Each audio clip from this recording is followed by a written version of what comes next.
think you need to equip the next speaker. So while that is happening, let me introduce the next speaker, which is Mr. Marius Holm, which is a managing director of Zero, which is an influential NGO in Norway. He has a Master of Science in Financial Economics and Resource Management from Norwegian University of Life Sciences. We meet quite frequently, Marius, and we both agree and disagree. Last time I seem to recall we disagreed on plug-in hybrid electric vehicles, but based on your title here, which is why CCS is vital to reach international climate goals, I think we are in agreement. So please. Thank you. Thank you. Well, the title, Why CCS is Vital to Reach International Climate Goals, is, and let me emphasize this is not a descriptive title. It is a normative title. I want it to be vital, but it isn't, and I'll come back to that. Now this one is, oops. Yeah. Glenn Peters took us through the carbon budgets. I like to present this in a more sort of popular way, like a time glass. We are running out of time. If emissions are not down to zero somewhere around 2040, we need to suck it back from the atmosphere. And it's not like a time glass. You cannot just turn it around. You need to really suck it back. And it's, as Glenn Peters told us, quite complicated. And I'm going to dig further into that and look at the potential business models and the problems with creating a business model for CCS. This is a very broad picture of the global energy-related and industrial emissions. And as you see around here, we have solutions. We know how to get rid of those emissions. We know that renewable energy can replace most of the power production and heat production. We know batteries, hydrogen, and biofuels can replace fossil fuels in the transport sector. We know efficiency improvements, electrification, and renewables can get rid of most emissions in industry and buildings. But we also know there's a big rest. There's a big chunk left that we don't really have a clear picture on how we get rid of. And CCS will have to be one of the solutions to get rid of some emissions in energy, some emissions in industry, and some emissions from other sectors. So where is CCS needed to be more practical? Of course, in industry, and I'm not going into detail because this has been very well covered by other speakers today. But high concentrations of CO2 in some industries may be very low-hanging fruit. Now, if petroleum industry, of course, if we are to get rid of petroleum in the transport sector and the rest of the energy sector, there will not be that many refineries left. So the main way to get rid of refinery emissions is to get rid of the products, which is necessary anyway to get rid of the climate problem. But still, on the way, there will be emissions to get rid of. Power production may still be viable. I believe, for instance, that industry clusters where they have integrated power and heat production, which is baseload, which runs 8,000 hours per year, may be viable. At least, and not at least if you can combine CCS on energy and other emissions from those industrial clusters. Bio-CCS may be very viable in some cases if you have a high concentration CO2 emissions from, for instance, a pulp and paper industrial plant. Sweden, as a country, could go carbon negative if they had CCS on all their large forest industry plants. And of course, there's the EOR who can kickstart some CCS projects in some markets. I'm just stopping by this one because we should also be open for other solutions than CCS. For instance, in the steel industry, there may be easier options than capturing carbon after the reduction process. Maybe it's easier to just replace coal as a reductant with hydrogen. And that's what they're trying to do at the Tyser project in southern Norway. And hydrogen, of course, can be produced with CCS from natural gas, but it can also be produced from surplus, cheap hydropower in a country like Norway. Irene from Statoil showed you the same, more or less the same graph from the IEA. They say that solar and electric vehicles and wind is on track, while CCS is not on track. So let's see. The track, on track, means that you're following this path, I suppose, the beyond 2 degree scenario. And the track here is, as Glenn told us, very ambitious. We are talking thousands of full-scale plants, thousands of really massive plants. So we are definitely not on track, because until now, according to what's it called, the center? Oh, I forgot. Global CCS Center.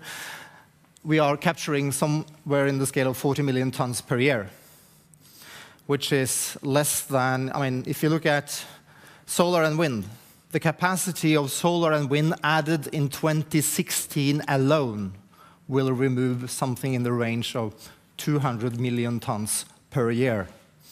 That's only the capacity additions done last year.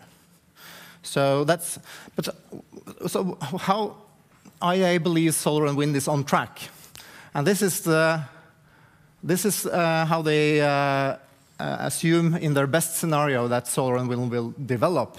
And most of you guys are scientists, right? You have a technical or science background. And what you see from this graph, what kind of growth is this? Any ideas? It's not growth, right? Because it's linear. So let's look behind that energy output graph from the IEA. Let's look at solar first. This is solar. This is the best scenario from the IEA. This is historic deployment, annual capacity additions, and this is the forecast from the IEA. It's flat. Of course, you get more energy when you install another 70 gigawatt hours of solar every year. You get a lot of energy. But it is not likely that solar goes from having massive growth to having zero growth when prices are going down. This is not going to happen. Fortunately, it's going to be a lot better than this. And the same goes, of course, for wind, which is slightly more optimistic from the IEA, but still flat. It's not going to be flat, because costs are dropping in wind as well. Solar and wind will basically take it away in the power sector, because they are abundant. They're abundant resources. You can find them anywhere, and they are getting cheaper. Record prices this year, $2.7 per kilowatt hours. That's cheaper than coal most places. $3. Offshore wind, below $5. So this is happening. And it will not only take the power demand when the sun is shining and the wind is blowing, because batteries will extend that slightly. Because if you have cheap batteries, you will not only use solar at daytime, you will also use it at nighttime. Not to store it from August to November, that's impossible, but you can store it from day to night. And this will also mean that solar and wind will dominate the transport sector, because when battery prices, and this is a Bloomberg scenario, when battery prices go down to $70 per kilowatt hour, the battery pack of a long-range electric vehicle like the Chevrolet Bolt or the Opel Ampera or the smallest Tesla will cost you less than winter tires and navigation systems. So this is going to happen. So let's look at the business model for CCS and also bio-CCS. Wind and solar will be cheap. Gas with the with a CO2 tax will not be competitive in most places. This is Statoil's cost estimate for gas power in Europe. So what about biomass? Let's assume you have cheap biomass, which you may have, but you may not, and not when you increase demand massively. And then there's the cost.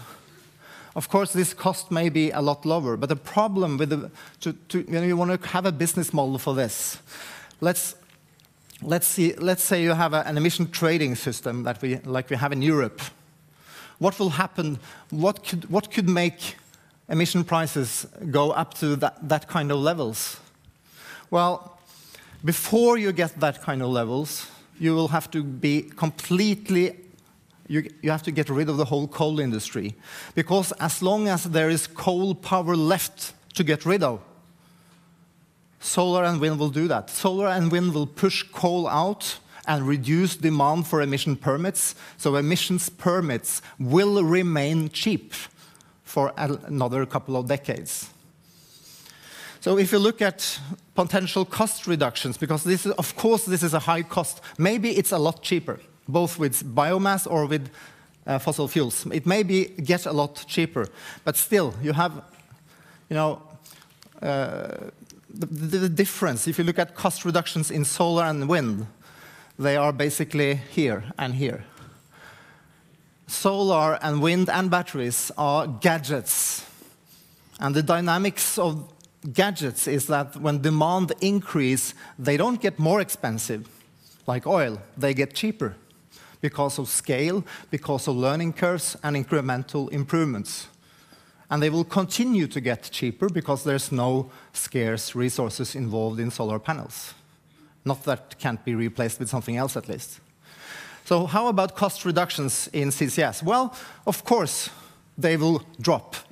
It will be a lot cheaper to build number 10 than number 1, and hopefully a lot cheaper to build the next 100. But still, let's look at oil refineries. How much cheaper has oil refining got during those last 20, 40 years? I mean, it still costs a lot of money because there's a lot of infrastructure involved, and it never gets free, right? So in order to make this fly, we need to look at the cost structure. So renewables have high capital costs, and so does CCS. But when you have done the capital costs, renewables have virtually zero marginal costs, while CCS has a marginal cost. So the problem with CCS is that if you have governments supporting the whole capital cost, you still have a marginal cost which exceeds the cost of emitting CO2. So as a lot of speakers have said, we need to have a high price of CO2 to make this fly, even when the government takes most of the capital costs. So this is difficult because, at least in Europe, you're not allowed to support this very much because then you are in violation of the European Union competitive rules. So this is complicated. Now, how can we move around this? How can we make this happen? I mean, in the long term, we can all imagine a perfect carbon a cap and trade system. We can all imagine that. A perfect system where you're not allowed to emit CO2. Then, of course, CCS will happen where it's needed. Not everywhere, not on 6,000 sources, because most of them will be replaced by better and cheaper solutions, but the remaining, which may be hundreds or 1,000, I mean, a lot. It would happen, right, if we had this perfect system, but we don't. The reason why other technologies are growing is that they have a viable business model. And from an investor's point of view, solar was interesting when the cost was 5 times higher than market prices for power, because they could see that potential. They see that the upside is massive, because the costs will drop, because it's that kind of industry where costs drop when demand increases. So how can we create something that works? I believe that we should do exactly what Trude Sundset and others have told. We need to take care of storage. Governments need to take care of storage. They need to support the capital cost for investments. But then, what do we do with these operating costs? What if we could increase the tax on CO2 from industries in Norway, for instance? That won't work, because if we increase the CO2 tax in Norway only, or in Europe only, cement producers or fertilizer producers will move to countries where they don't have that cost, because if they put a cost on those commodities, they are not competitive, right? So that won't work. What if we can increase the profit from selling low-carbon products? That's where I think we should dig further. What if we have emission performance standards for cement, for instance? What if the government, who is the biggest buyer of cement and steel in most countries, because they build a lot of buildings, they build railways, they build roads, tunnels, bridges, what if the government required a very low CO2 footprint on the cement and steel they purchase? that would increase profits from a CCS cement plant, and maybe enough to cover the extra operating cost. That's just one creative way of sort of getting this started. I am no believer in massive CCS deployment in the energy sector. It just doesn't make sense from a financial economic point of view. And there will be alternatives to CCS in industrial emissions as well.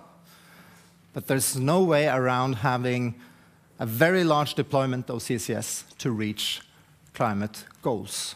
So, yeah, to summarize, in the longer term, maybe we could have a CCS, a carbon deposit system. I believe that oil and gas extraction or coal extraction companies should have a responsibility for the carbon they remove from the safe storage in the reservoirs. They should put some kind of tax into a fund who is supporting getting that carbon back down to the reservoirs again. Some kind of mechanism. That's in the long term. But in the short term, we need to be creative just to make the first projects happen. Thank you.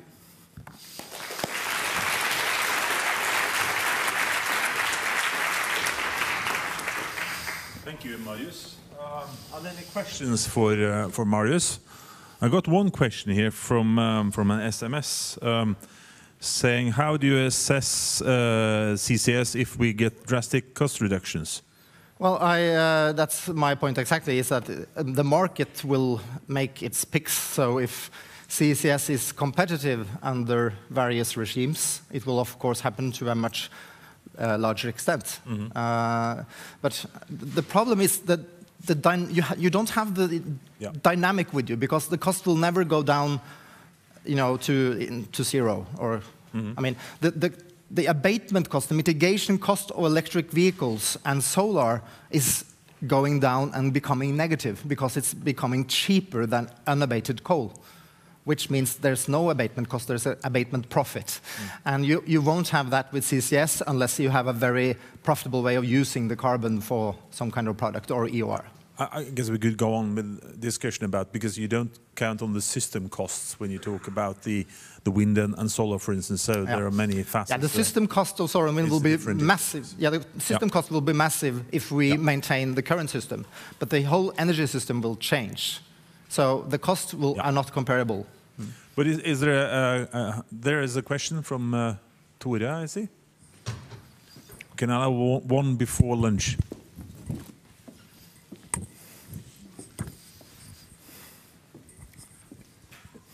Sorry, I've been supporting Zero and been an enthusiastic supporter of Zero, but you disappointed me seriously by putting two very different, not even relevant comparisons as main point in your presentation. CCS versus renewables. You cannot use wind power to produce aluminium. You cannot use solar cells to produce silicium. I didn't say that. You need carbon. If you paid attention, Tore, you would have heard. That's exactly what I said. We need CCS for certain industrial emissions, but it's not viable in the power sector. So if you had paid attention, you would have noticed that that's exactly what I'm saying. Ah, interesting discussion. I foresee that there will be an interesting lunch discussion between you two. 25% of Europe's CO2 emissions come from industries which can't change. Yeah. Okay. So we draw close there, and several people have wondered, what's in this. It's not wine, by the way. So it's a thermos flask, and this is very appropriate because this pattern is called the Marius pattern, and it's given to Marius Holm. So, thank you. Please.